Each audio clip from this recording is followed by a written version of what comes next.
বিসমিল্লাহির রহমানির রহিম মান কানা ইউরিদু হারসাল আখিরাতি নাজিদ লাহু ফি হারসিহি ওয়া মান কানা ইউরিদু হারসাদ দুনিয়া নু'তিহি মিনহা وما له في الآخرة من نصيب আল্লাহ সুবহানাহু ওয়া তাআলা বলেন, যারা দুনিয়া থেকে আখিরাতের ফসল সঞ্চয় করতে চাই, কোন জায়গার ফসল বলেন?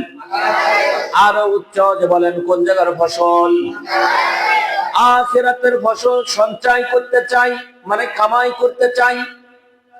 যারা আখিরাতের ফসল কামাই করতে চাই, আমি রব্বুল আলামিন দুনিয়া থেকে তাদেরকে আখিরাতের ফসল কামাইয়ের জন্য তৌফিক দান করি। বলেন সুবহানাল্লাহ।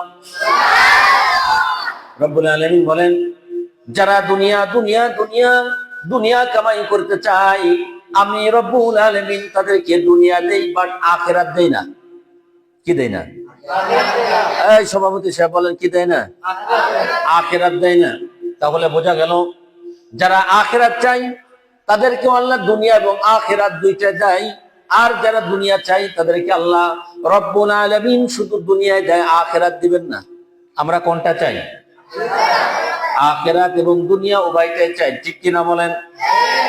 যুগে যুগে নেক আমলের কারণে, সৎ কাজের বদৌলতে আল্লাহ জাল্লা শানুহু দুনিয়ার জমিন থেকে রব্বুল আলামিন তার মানব জাতিকে যুগে যুগে বিভিন্ন সময়ে বিভিন্ন প্রেক্ষাপটে নেক আমলের বদৌলতে, নেক কাজের বদৌলতে রব্বুল আলামিন দুনিয়া থেকে যদি বান্দাকে মুক্ত করে দিতে পারেন, বলেন নেক আমলের বদৌলতে মালিক কিয়ামতের ময়দানে আমাকে আপনাকে মাফ করে দিতে পারেন কিনা? বলেন পারে না?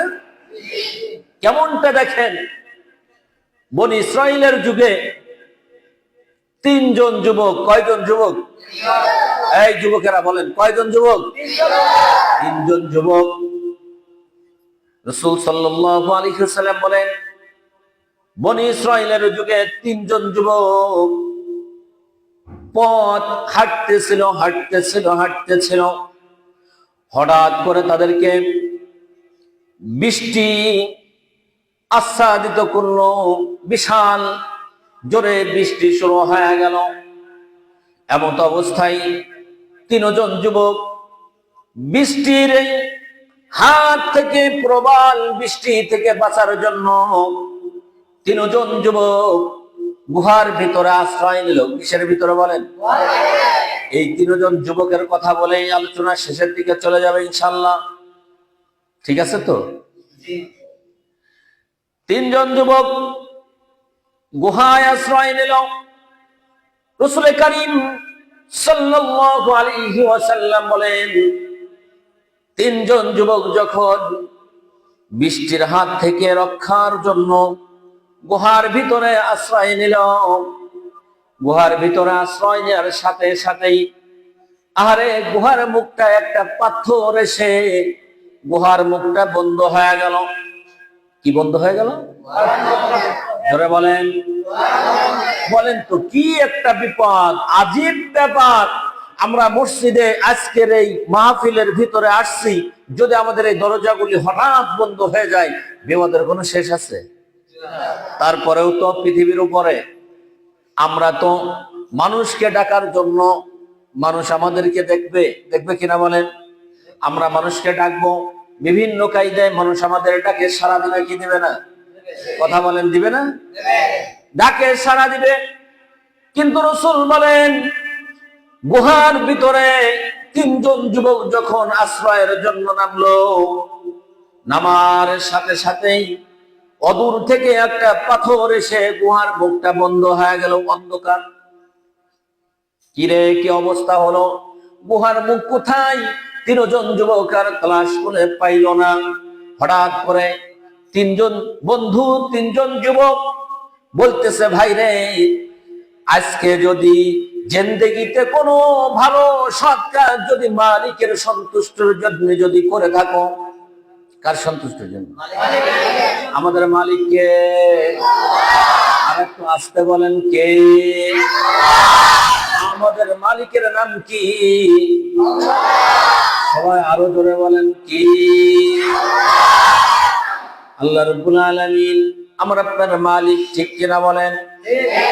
তিনজন যুবক বলতেছে, ভাই রে, আজকে এমন এক জায়গায় আটকা পড়ে গেছি যা আকাশের এই সূর্যটার চোখে বাঁধে না, পৃথিবীর কোনো কিরণ আর দেখতে পারি না রে ভাই।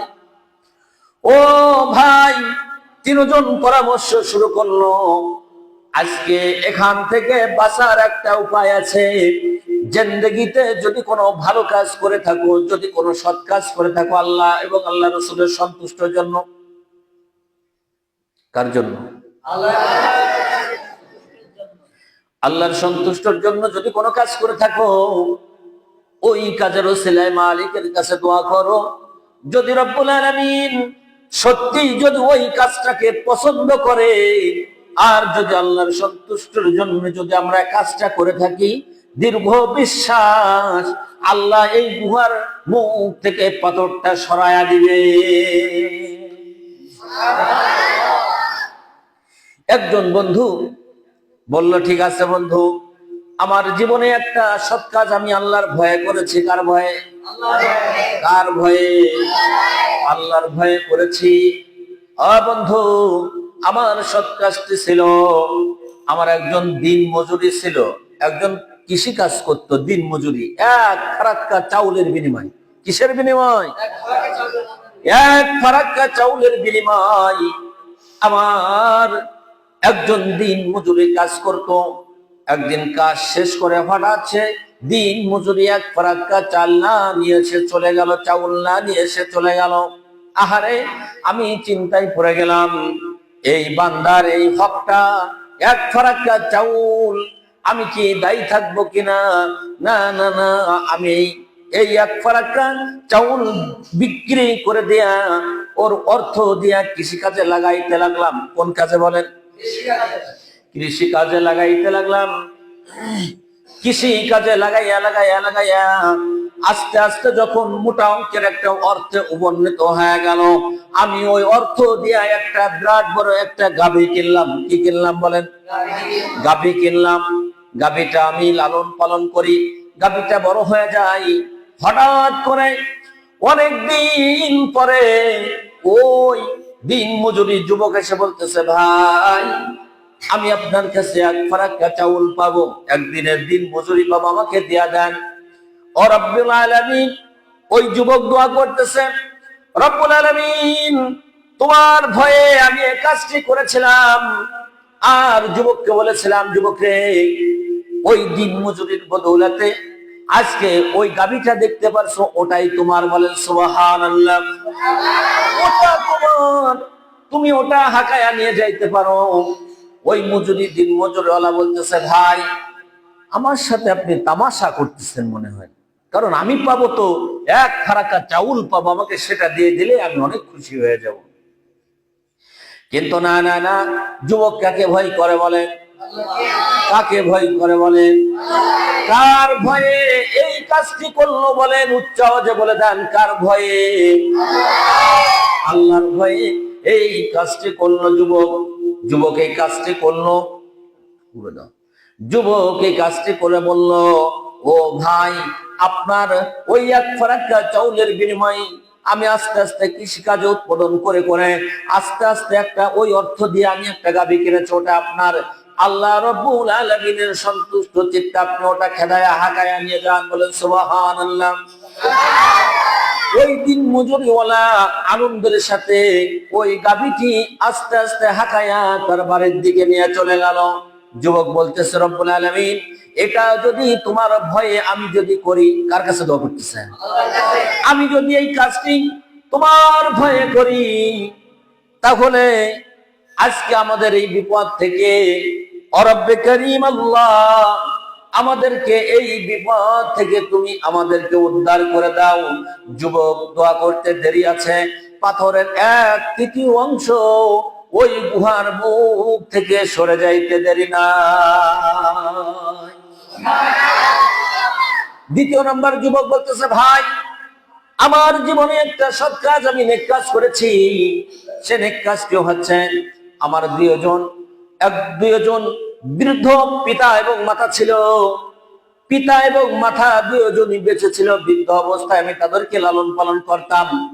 আমি আমার বকরি থেকে দুধ দহন করে তাদের জন্য আমি আমার বৃদ্ধ পিতা মাতাকে খাওয়ানোর জন্য আমি প্রতিদিন দুধ দহন করে বৃদ্ধ মাতা পিতার জন্য নিয়ে আসতাম।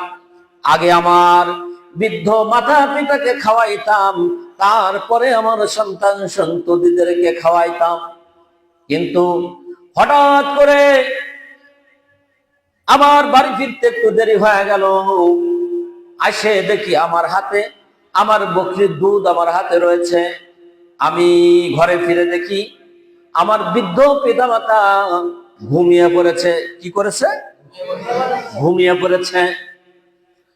আমি আমার বৃদ্ধ পিতামাতার ঘুমের ডিস্টার্ব হবে, এদিক থেকে তারা না খেয়ে ক্লান্ত হয়ে যাবে। আর আমার ঘরের বিবি বাচ্চাগুলি, ছোট্ট ছোট্ট বাচ্চাগুলি ক্ষুধার তাড়নায় ছটফট করতেছিল মালিক। কিন্তু আমি চিন্তা করলাম, আহারে আমার বৃদ্ধ পিতামাতাকে না খাওয়াইয়া কি করে আমার সন্তান সন্ততিকে খাওয়াই, আমার স্ত্রীকে খাওয়াই, আমার পরিবার পরিজনকে খাওয়াই। ও রব্বুল আলামিন, সারাটা রজনী আমার বৃদ্ধ পিতামাতা ঘুমিয়েছিল। তোমার ভয়ে, তোমার ভালোবাসায় আমি যুবক সারা রজনী আমার বকরির ওই দুধ নিয়ে আব্বা আম্মার মাথার শিউরে সারাটা রাত দাঁড়িয়েছিলাম। এটা কার ভয়ে? আল্লাহর ভয়ে। রব্বুল আলামিন, যদি তোমার ভয়ে কাজটি করে থাকি, তাহলে আমাদের এই পাথরের গুহা থেকে আমাদেরকে একটু বাঁচায় দাও। ভাইয়েরা আমার, বাবার আমার, ওই তিনজন যুবক গুহার ভিতরে আশ্রয় নিল। প্রথম যুবক বলল, রব্বুল আলামিন, আমি তোমার ভয়ে ওই বান্দাকে আমার ওই দিন মজুরকে যদি তোমার সন্তুষ্টর জন্য যদি আমি আমার ওই গাবাদি পশুটা দিয়ে দেই, আল্লাহ এইটা যদি তোমার ভয়ে করি, তাহলে আমাদের থেকে এই গুহার মুখ থেকে পাথরটা সরাইয়া দাও। যুবক দোয়া করতে দেরি আছে, পাথরটা 1/3 ভাগের 1 ভাগ সরে গেল। বলেন সুবহানাল্লাহ। দ্বিতীয় নাম্বার যুবক বলতেছে, ভাই আমার জীবনে তেমন কোন সৎ কাজ আমি করি নাই, তবে একটা সৎ কাজ আমি আল্লাহর ভয়ে, আল্লাহর ভালোবাসায় করেছি। দ্বিতীয় যুবক বলতেছে, রব্বুল আলামিন, আমি আমার বৃদ্ধ পিতামাতা দুজনকে আমার বকরি থেকে দুধ দহন করে আমার বৃদ্ধ পিতামাতাকে খাওয়াইতাম। আমার বৃদ্ধ পিতামাতা যতক্ষণ পর্যন্ত না খাইত, ততক্ষণ পর্যন্ত আমার সন্তান সন্ততি স্ত্রী কেউ খাওয়াইতাম না। দ্বিতীয় নাম্বার যুবক বলতেছে, আর রব্বুল আলামিন, একদিন গভীর রজনীতে আমার বকরির দুধ দহন করে আমি বাড়িতে আসলাম। এসে দেখি আমার বৃদ্ধ পিতা মাতা দুজন ঘুমিয়ে পড়েছে। এদিকে আমার পরিবারের ছোট্ট ছোট্ট বাচ্চাগুলি ক্ষুধার যন্ত্রণায় ছটফট করে কাতরাইতেছে। আর আমি যাই দেখি আমার বৃদ্ধ পিতামাতা ঘুমিয়ে পড়েছে। আমি কি করি? আমি চিন্তা করলাম, আহারে আমার বৃদ্ধ পিতামাতাকে না খাওয়ানো পর্যন্ত তো আমি কাউকে খাওয়াই না, এমনকি আমি নিজেও খাই না। যুবক দোয়া করতেছে, রব্বুল আলামিন, গভীর রজনীতে আমি এসে দেখি আমার দুজন বৃদ্ধ পিতামাতা দুজনই ঘুমিয়ে পড়েছে। এদিকে আমার বাচ্চাগুলি ক্ষুধার যন্ত্রণায় ছটফট ছটফট করে কাতরাইতেছে। ও মালিক সুবহানাল্লাহ, এটা যদি তোমার ভয়ে তোমার ভালোবাসাই করি, আমার বৃদ্ধ পিতামাতা ঘুমিয়েছে বলে বৃদ্ধ পিতামাতার মাথার শিওরে সারাটা রাত দুধের পেয়ালা হাতে রেখে সারাটা রাত আমি দাঁড়াইয়াছিলাম। তবু আমার ওই ছোট্ট ছোট্ট বাচ্চাগুলিকে আমি খাওয়াই নাই। ও রব্বুল আলামিন, যদি এটা তোমার ভয়ে তোমার ভালোবাসায় যদি আমি এতটুকু নেক কাজ করি আর এতটুকু নেক আমল করি, ও রব্বুল আলামিন মেহেরবানি করিয়া ওই নেক কাজের ওসিলায় তুমি আমাদেরকে এই বিপদ থেকে মুক্তি দেয়া দাও। যুবক দোয়া করতে দেরি আছে, আর পাথর ওই গুহার মুখ থেকে সরে যাইতে 2-3 ভাগের 2 ভাগ সরে যাইতে দেরি নাই। বলেন সুবহানাল্লাহ। তৃতীয় নাম্বার, যুবক তার চাচাতো বোনকে ভালোবাসতো। কাকে? এই যুবকেরা কথা বলেন, কাকে? চাচাতো বোনকে ভালোবাসতো। চাচাতো বোনকে প্রেমের প্রস্তাব দিল, কিন্তু চাচাতো বোন ধনী মানুষ আর চাচাতো ভাই একটু দরিদ্র মানুষ। চাচাতো বোন বলল, ভাই রে, তোমার প্রেমের প্রস্তাবে আমি গ্রহণ করতে পারি ভাই, তবে একটা শর্ত আছে। তুমি যদি আমাকে 100 স্বর্ণ মুদ্রা তুমি যদি আমাকে দাও, তাহলে তোমার এই প্রেমের প্রস্তাবে আমি রাজি হয়ে গেলাম। আর যদি দিতে না পারো, তাহলে তোমার এই প্রেমের প্রস্তাবে আমি রাজি হইলাম না। যুবক বলতেছে, আমার চাচাতো বোনের কথা অনুসারে আমি 100 স্বর্ণ মুদ্রা গোছানোর জন্য আমি চেষ্টা করতেছিলাম। আস্তে আস্তে কইরা এক এক কইরা আমি আমার ওই 100 স্বর্ণ মুদ্রা গোছানোর উপক্রম হইলাম। 100 স্বর্ণ মুদ্রা আমি গুছাইলাম। 100 স্বর্ণ মুদ্রা গুছাইয়া আমি এই স্বর্ণ মুদ্রার টুকলাটা নিয়ে চাচাতো বোনের বাড়িতে হাজির হয়ে গেলাম। যায় দেখি আমার চাচাও বাড়ি নাই, চাচিও বাড়ি নাই, শুধু একটা যুবতী মানুষ আমার চাচাতো বোন শুধু বাড়িতে আছে, আর কেউ বাড়ি নাই। আমি যে বললাম, ও আমার চাচাতো বোন, তোমাকে প্রেমের প্রস্তাব দিয়েছিলাম, তুমি তো রাজি হয়েছিলে না। শর্ত দিয়েছিলেন 100 স্বর্ণ মুদ্রা যদি দিতে পারো, তাহলে তোমার প্রেমের প্রস্তাবে আমি গ্রহণ করব। কিন্তু তুমি 100 স্বর্ণ মুদ্রাও তো আমি দিতে পারি নাই। আর তোমার কথা অনুযায়ী আমি চাচাতো বোন, ও আমার চাচাতো বোন, শুনে রাখো, আমি তোমার ভাই 100 স্বর্ণ মুদ্রা গুছাইয়া তোমার কাছে হাদিয়া স্বরূপ নিয়ে আসছি, গ্রহণ করো। চাচাতো বোন দেখলো, আহারে, আমি তো সত্যি কথা দিয়েছিলাম, 100 স্বর্ণ মুদ্রা যদি আমাকে দিতে পারে আমি প্রস্তাবে কবুল করব। আমি আমার চাচাতো ভাইয়ের প্রেমের প্রস্তাবে রাজি হয়ে যাব। এই চাচাতো ভাই চাচাতো বোনকে বলতেছে, বোন রে, এই নাও তোমার 100 স্বর্ণ মুদ্রা, এই নাও। চাচাতো ভাই চাচাতো বোনকে 100 স্বর্ণ মুদ্রা দিয়া দিল। সাথে সাথে চাচাতো বোন প্রেমের প্রস্তাবে রাজি হয়ে গেল। প্রেমের প্রস্তাবে রাজি যখন হয়ে গেল, চাচাতো ভাই আর চাচাতো বোন দুজনেই মনের কামনা বাসনা পূরণের জন্য উপক্রম হয়ে গেল। চাচাতো ভাই চাচাতো বোনের আরে কামনা বাসনা কাজ করার জন্য 2 রানের উপরে উঠা গেল। হঠাৎ করে চাচাতো বোন বলে, ভাই, একজন সতী শতাব্দী নারী, একজন আব্বু, একজন পদ্মাশীল মেয়েকে ভাই কিভাবে তুমি তার সাথে খারাপ কাজে লিপ্ত হবা? ও ভাই, শুনে রাখো, আজ আমার বাবা বাড়ি নাই, আমার মা বাড়ি নাই, পৃথিবীর কেউ দেখে না। এটাও তোমার কথা ঠিক আছে চাচাতো ভাই, শুনে রাখো, পৃথিবীর কেউ দেখে না। কেউ দেখুক আর না দেখুক, আলিমুল গায়ব আমার আল্লাহ দেখতেছে। কে দেখেন বলেন? কেউ যেটা দেখে না সেটা দেখেন কে বলে? কেউ যেটা শোনে না সেটা শোনেন কে? কেউ যেটা জানে না সেটা জানেন কে? কথা বলেন, কে জানে? কে জানে? কে জানে বলেন? আল্লাহ পাক জানে। এই জন্য চাচাতো ভাইকে চাচাতো বোন বলতেছে, ভাই আমাদের দুজনের কামনা বাসনা, আমার মা বাড়ি নেই মাও লাগবে না, বাবা বাড়ি নেই বাবাও লাগবে না।